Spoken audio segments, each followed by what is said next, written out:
Hey everybody, welcome back to Northernlion Plays the Binding of Isaac Afterbirth Plus.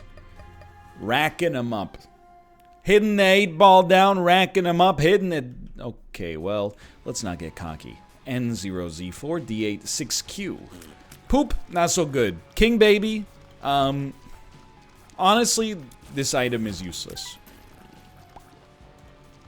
One of these days, I have to make the Isaac tier list video. It's a subscriber milestone. It's a ways away, okay?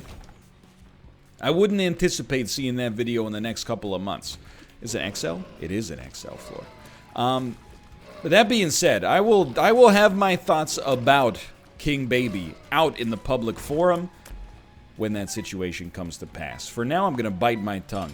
Suffice it to say, I have a very simple rule for determining, let me rephrase and try to pretend like I know how to speak English, for determining whether or not an item is useless. If you have to find yourself saying, well, if you get this, and this, then it's not so bad, yes it is. That's horrible. Because me, I don't think it's this, and this that is making it any good at all. I think it's that those items are just decent to begin with. Like, I don't know what, maybe King Baby and then Little Hushy or something like that gets the job done for you? Beats me. Anyway, there's not much to complain about in spite of all my complaining. The stats are really, really good on this run. Can I tell you, I meant to mention this a couple episodes ago. I started watching Battlestar Galactica. It's on Amazon Prime Video. I want to start by saying I've heard amazing things about the show. I don't doubt the quality of the show. And even like on the first episode, I've only watched 2, maybe 3.5 episodes so far. I mean, that's an easy one. Even like just in the first episode, the quality of the show and the vibe that it's going for, they feel like they're really on display. So I mean no disrespect when I say this, but I'm finding it really hard to get into the show for one very simple reason. When they're in space, no problem. When they're on the ground, I think literally every scene that I have seen so far is shot in Vancouver. And it's most of the time, I feel like when a movie or a TV show is in, you know, if you live in a major city, you're like Deadpool, for example. It adds to my enjoyment of the movie Deadpool. Because when I see stuff, I'm like, you know, it takes place on Earth. So I'm like, oh, you know, there's Pacific Central Station. It's a real place. But in Battlestar Galactica, it's throwing me for a loop. Because, like, I think it's on episode 2 or episode 3. Boomer and her partner are walking on this planet, and it's supposed to be like an extraterrestrial planet. And I was like, hey guys, that's not like a planet in the Kuiper Belt.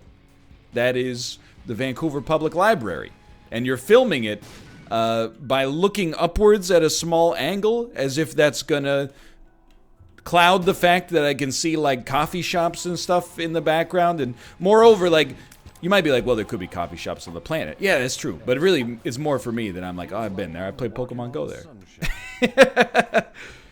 So I'm having a real hard time. And then every scene where like the doctor Gaius, you know, he's speaking with you know, his internal demons. I'm like, yeah, no, that's Point Grey right there. It's beautiful. Don't get me wrong. It's a gorgeous part of the city. But at the same time, I'm like, that's not outer space, you liar.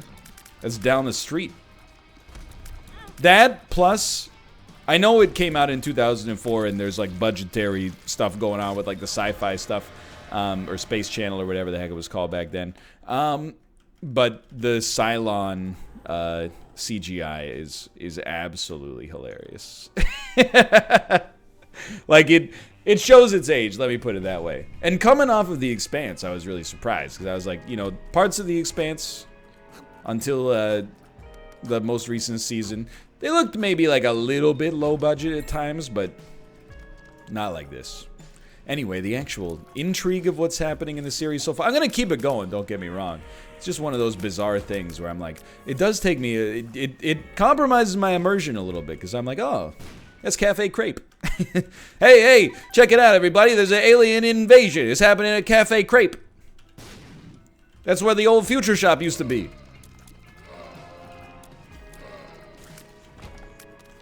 Alright, ooh, it's pretty good. You know what? We got a charge. Let's use it right away.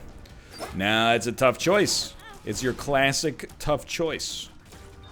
I really didn't want to deal here. Let's take this into the room, just in case it's Krampus. And just try it on, you know, see if we like it. I think for the rest of the floor, we'll rock the pony here, and we'll see if something changes our mind. We're probably not going to need the shears for any of these rooms, is my very simple methodology. But yeah, it seems like a great show, and yet again, you know, 5 years ago, I'll tell you, it was no contest. You want a streaming service? Just get Netflix, right? Nowadays, I find myself...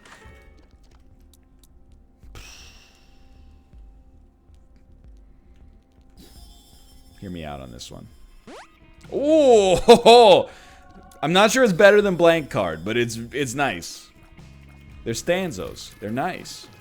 And I want to be clear. I mean, I don't really have like a vested interest in the success of the Amazon corporation. Like, you know, I do work for them in a strange capacity in the sense that they own Twitch and I stream on Twitch. So yeah, I mean, if you subscribe to Amazon Prime and get Prime Video, you're probably helping keep the company that sort of employs me working. But on the other hand, something about every news story I've ever read about Amazon lately tells me that they're not really in much trouble right now. So I'm just, the way I see it is I'm telling it like it is, okay? I've said previously that Prime Video may have even surpassed Netflix for me. I'm going back and forth on that.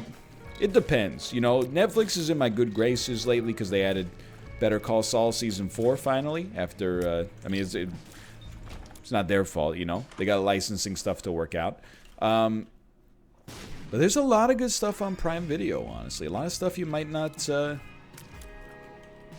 be aware of. Like, if you're looking for a 7.5 out of 10 movie released between 1990 and 2010, that's your service. I really feel like it does that better than Netflix. I also feel like Netflix, oh, and this is what really grinds my gears. I feel like Netflix lies to me about the rankings. That's what gets me the most. When it says trending now, and then one of the top shows that's trending is like a show that's been on Netflix for 9 years and has no new episodes, I'm like, oh, really?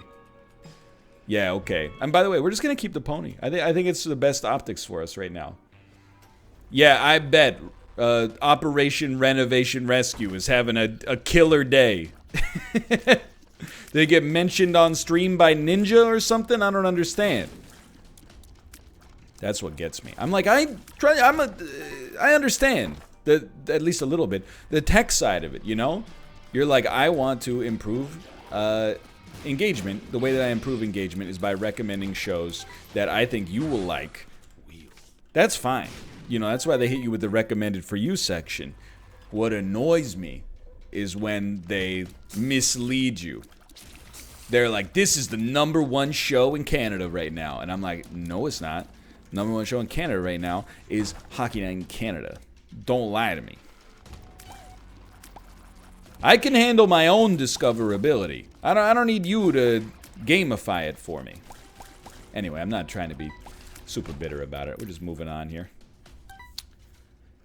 But yeah, Babylon 5, it's a good show so far. CGI shows its age, but it's a little bit more like, it feels a little bit more hard. Well, that's not true. I was gonna say it seems a little bit more hard sci-fi than The Expanse. It feels like a little bit, The Expanse is kind of like Darren Aronofsky's The Fountain, and Battlestar Galactica is more like Das Boot or something like that. I don't know yet. I just do not know yet. Too early, so maybe I shouldn't have even brought it up.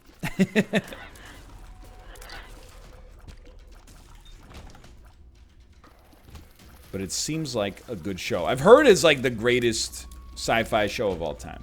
I don't know if that's... Like, honestly, The Expanse is really good. I know I talked about it for, like, probably 3 weeks worth of Isaac episodes, if not a little bit more. I was blown away by how good The Expanse is. I shouldn't have been, because everyone was like, dude, you gotta watch The Expanse. It's like the same exact situation I had with Game of Thrones. Everyone was like, you should watch Game of Thrones. I was like, how good could it be? I watched season, 1 to 4, and I was like, alright.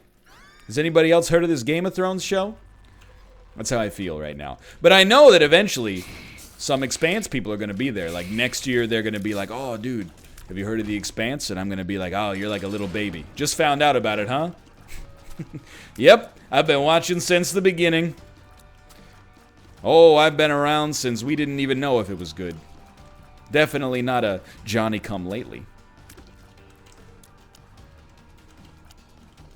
Send it? That was a good send. Okay, no devil deal is fine, but we're suffering slightly.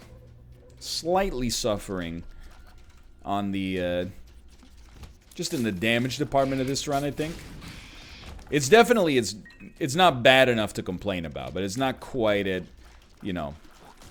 incredible confidence hours. But honestly, I've recorded all the last, like, 4 episodes or something like that on the same day. Seems like it's been a pretty good day, Isaac. I really appreciate it. Let's try it. A 3-cent pill. I don't know why I'm still bugged by the fact that puberty hits you with the negative pill sound. Like, it's so minor. But in my head, I'm like, it's not a bad pill. If anything, it's a good pill. Alright, move me along, please. I'm ready. I'm stoked. We're way ahead of schedule, actually, now that I think about it. I'm still, like... My mind is just preoccupied with thoughts about daylight savings, to be honest with you. Because I gotta tell you, I'm starting to think, and this is real galaxy brain hours for me, but I'm starting to think, I'm like, man, yes, I got 1 less hour of sleep last night.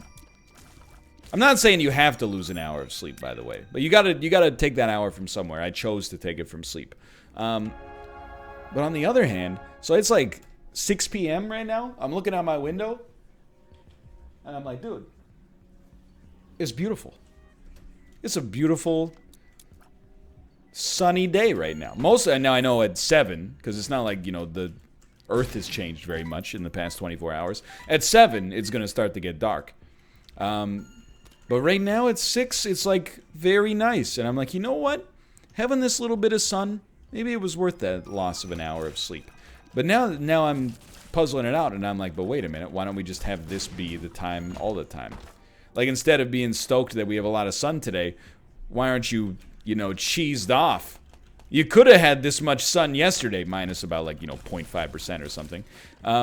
You could have had this much sun yesterday, but instead they gave it to the morning. Is that how that... I don't even know. I have an embarrassing level of ignorance about daylight savings. Let me think about this. When daylight savings ends for the winter time, let's say you got up at 6 a.m. Let's say the sun rose at 7 a.m. That's probably a better way to describe it. Instead of rising at 7 a.m., it would rise at 6 a.m. because the clock moved 1 hour backwards.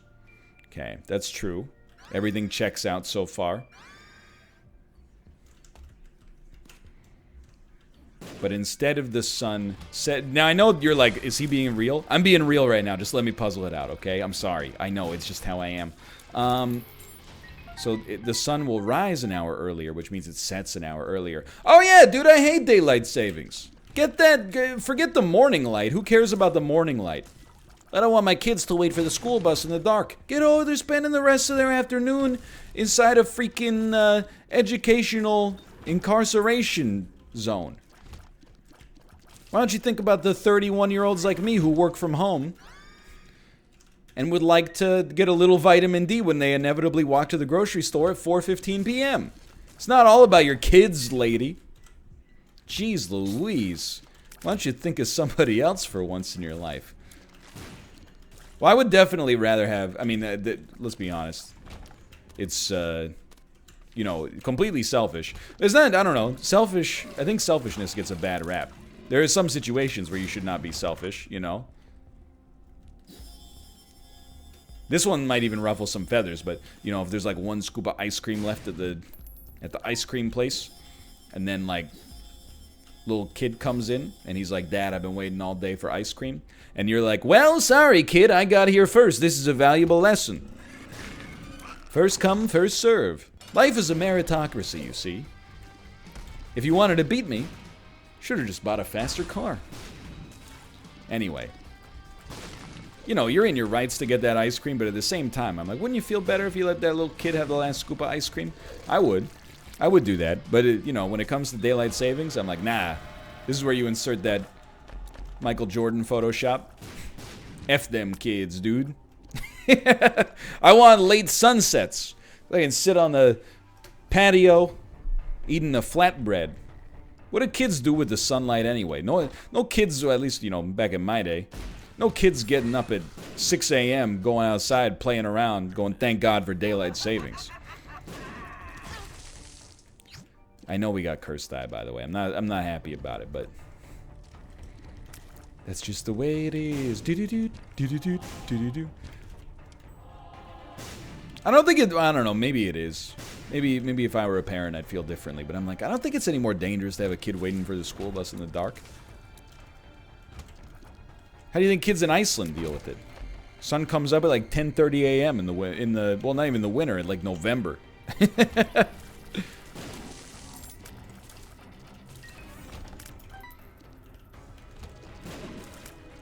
I don't know. I prefer the late sunset for sure. It's one of the things I like the most about Vancouver, to be honest with you.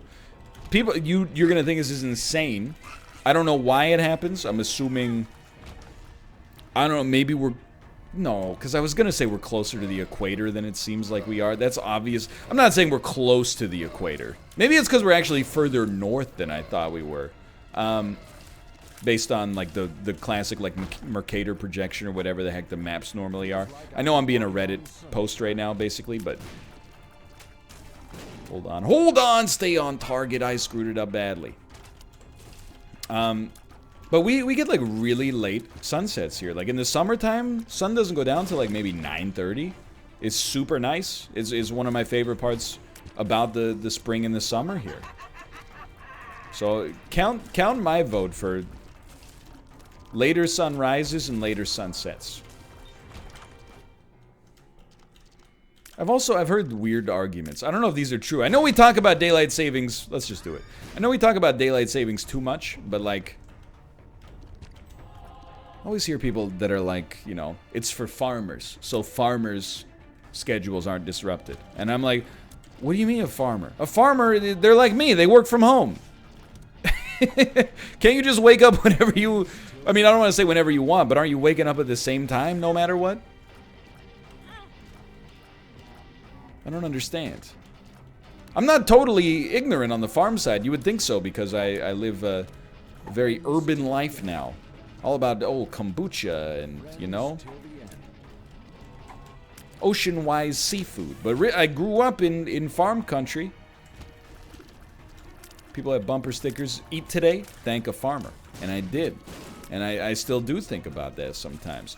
Like when I see articles released by, you know, environmental commissions that were employed by the UN that say things like, hey, at present levels of deterioration, we only have 60 years of topsoil left. I go, oh, geez. Oh, sorry, did I make it too real?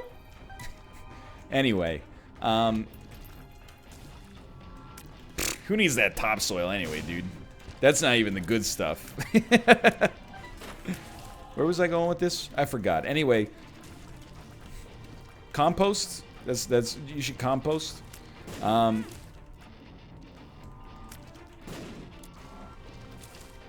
Basically, why won't the electorate do what I want? Now I'm an adult. I pay taxes. Isn't that supposed to be the catch-all? Because I pay my taxes, I can now demand anything I want from the governing bodies of the province?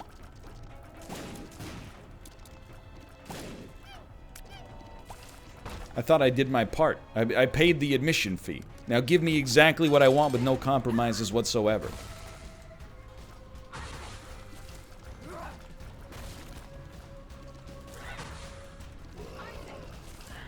I'll tell you, it is weird when you start to get older, when politicians start to pander to you a little bit. I hate to, look, I'm not ragging, I'm not, you know, the expression S rolls downhill. I'm not ragging on low voter turnout for the youths, because I know that if you're a youth and you vote, it sucks to hear. You're like, well, screw me. Not only did I vote, but I gotta hear about how nobody else in my generation votes, so I'm really getting screwed twice. Oh, that's the good stuff right there. Trust me, I understand it's annoying, because I lived it myself, as has probably, I guess, everybody on planet Earth. But, you know, historically, that, like, you know, 18 to 29 demographic has low turnout, and then, you know, people over the age of 75 have nothing going on in their life, so they vote constantly.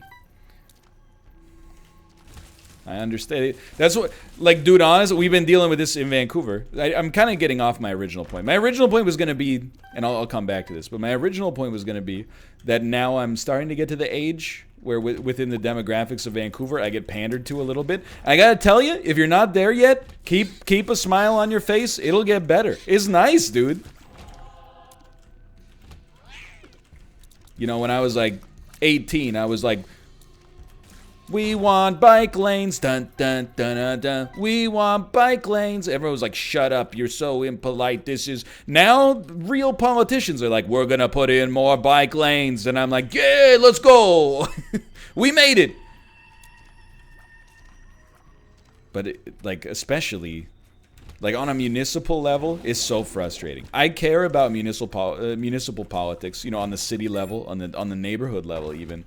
And, like, the reason I care about them is because, with respect to, like, the politics that actually affect me, the municipal stuff probably affects me more than, like, federal and provincial policy, you know? Like, what the mayor does of my city probably impacts me more on a day-to-day basis than the policies enacted by the prime minister and the premier.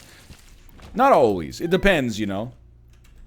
I mean, obviously, like, you know, tax changes change a lot, but then the mayor can change, like, property taxes and stuff like that. It can change, like, you know, how much your rent can go up on an annual basis. You know, they can decide whether or not they're going to be able to build a new condo right in front of your existing one that's going to block your view or something like that. They can, you know, decide to make parking more expensive on city street. You know, you get the idea. This stuff that actually, like, has an impact on your day-to-day life. So I'm like, I care about it, and it's so frustrating to read, like, the minutes of some of these, like, city council meetings. Like, there was one not in my city, but in his, I don't want to call it a subsidiary because it's kind of insulting, but in a suburb of Vancouver, where they're trying to, we got nutso housing costs, right? And this company proposed, like, hey, we're going to build like a little, not like a condo tower, but just like a small unit. It might have like 40 apartments in it. And the reason that we're going to build it is, I mean, for profit, you know, there's no point in denying it.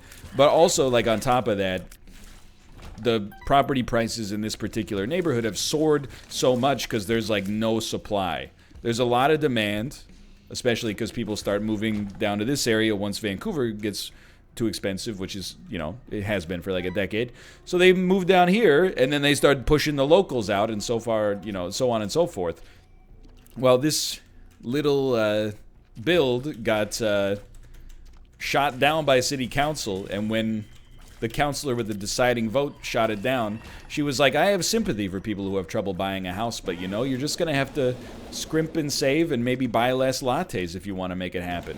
And everybody that was, you know, reading the article or at the meeting just let out the same collective groan that is just like, ah!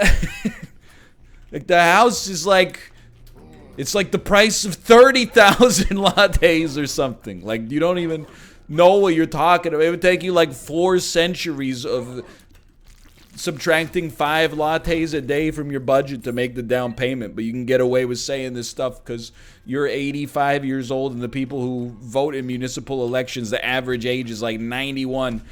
So after she said that, like, really ignorant comment, it was like, that's an insulting comment. I don't, if people don't understand that, when they're like, well, I went through it too when I was your age. You're like, well, look at the freaking graph, dummy. Look at the average wage, you know, adjusted for inflation in 1970 versus the average wage now. And then look at the average housing price then versus now. You know, it's not the same. Stop acting like you're an authority just because of when you were born, basically. Just look at the numbers. That's what the numbers are there for. But anyway, that's why it's an insulting thing to say. She's basically saying to like a whole generation of people, like, you just don't want it enough. You know, if you just stop wasting your money on garbage, you'd be fine. Just do it like we did. Go out for one less malt shop visit per week. And maybe go on a matinee instead of a Saturday to the movies. Sorry, to the pictures.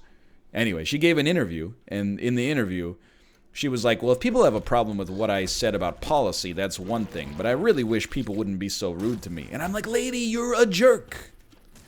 Like, don't take us the wrong way. I've talked before about, like, internet, you know, toxicity and stuff like that. I think there's obviously toxicity on the internet, and some of it is not okay. Most of it is not okay. But, you know, being an extremely public figure and saying some ignorant stuff is one thing, but then, I mean, bad, to be clear, but then when you're a public figure, you say some ignorant stuff that ignores data, which, moreover, you know, you're a politician, so you actually have the power to enact some change, or alternatively, to halt change and make things harder for the very constituents who elected you to represent them. Like, yeah, you're gonna get some pushback, lady. Just because you're like 81 years old doesn't mean when you say something dumb, people aren't allowed to be like, you know, that's dumb.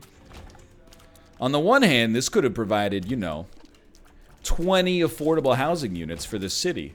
On the other hand, she's old. What are you gonna do, dude? She's a nice little grandma there, keeping everybody down. Anyway, as you can tell, I have strong opinions about these subjects.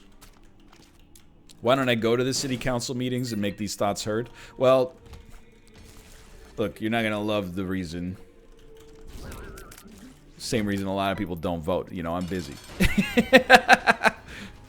I vote in the provincial elections. I vote in the federal elections. I vote in every municipal election. I voted in BC's, should we keep doing first past the post or work for some kind of proportional representation? I voted in that. I voted in all the mayoral elections, city council, you know. Homeowners association meetings. But when they're like, you know, a city council meeting is just one step too far, one step too inconvenient for my level of passion. They're like, should we call the new street Rob Street or Robert Street? Here's the list of 73 speakers who get 15 minutes each. I'm like, okay, that's just, no, that's all right. Can't do it. Can't do it. But yeah, if you're gonna care about, I mean, you like, honest, I think there's no virtue in not caring about politics. If you're looking for praise for being like, they're all the same, so I don't waste 15 minutes once every 4 years. You're not gonna find it here. You know, live your life or whatever, but, you know, I don't consider that virtuous. I consider it a little lazy. How, it is your right, don't get me wrong. I'm not saying it should be legal. Let me rephrase. I'm not saying you should be forced to mandatory be made to vote. You know what I mean? However, if you want like bragging rights for like, I didn't do any research and I think they're all the same, then it's, you know, you can just like Google it. It only takes like, you know, 5 minutes to be like, no, they're not. Some of them are really not the same. But anyway, I'm not getting into this. But if you're only going to care about one level of politics, dude, you should for real care about the municipal politics. This stuff, well, it depends where you live, I guess. Certain areas I've lived in, I'm sure, like, it's almost not affected me at all. But, you know, you live in a town of like 1,000 people, it doesn't really matter who your reeve is. They're not putting that drainage ditch on Raglan Road. Like, if you live in a major metropolis, I think it matters a lot. Regardless, I think it's cool to care. That's what I'm trying to send the message, I guess, here. I think it's just cool to care in general. Not caring about things that are worth caring about is a very, it's a backwards attitude in my world.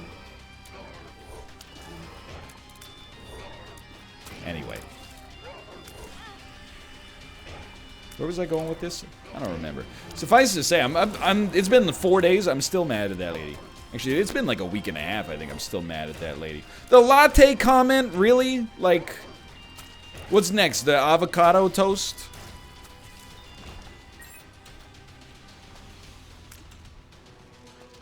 If you flipped it around, you would be an extreme jerk, you know? If you were like, well, maybe you could lower my rent if you stop spending so much of my money on Elizabeth Taylor's White Diamonds perfume, Gene. It's, if you're not familiar, Elizabeth Taylor's White Diamonds is a brand of perfume very well liked by elderly women, septuagenarians and above. But I'm assuming that's common knowledge. I'm assuming you already knew that.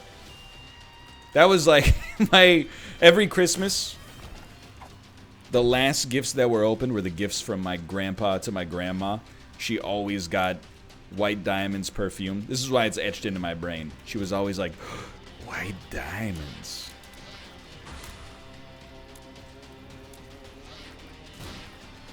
Good on them, you know, for having a, you know, keeping the magic alive, keeping a routine alive. I'm not mad at them for that. I'm mad at them for a lot of other reasons. But specifically the White Diamond stuff, if anything, it's just kind of a cute story.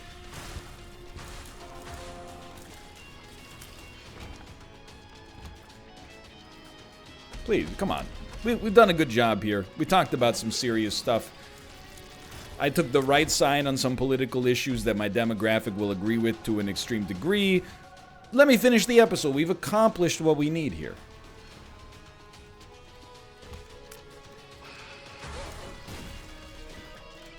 The other reason I don't think I could keep I could go to city council meetings is because I think I would become one of those people, or at least I'd be at risk of becoming one of those people who just becomes like a crusader for issues that don't actually have that much use in their actual life.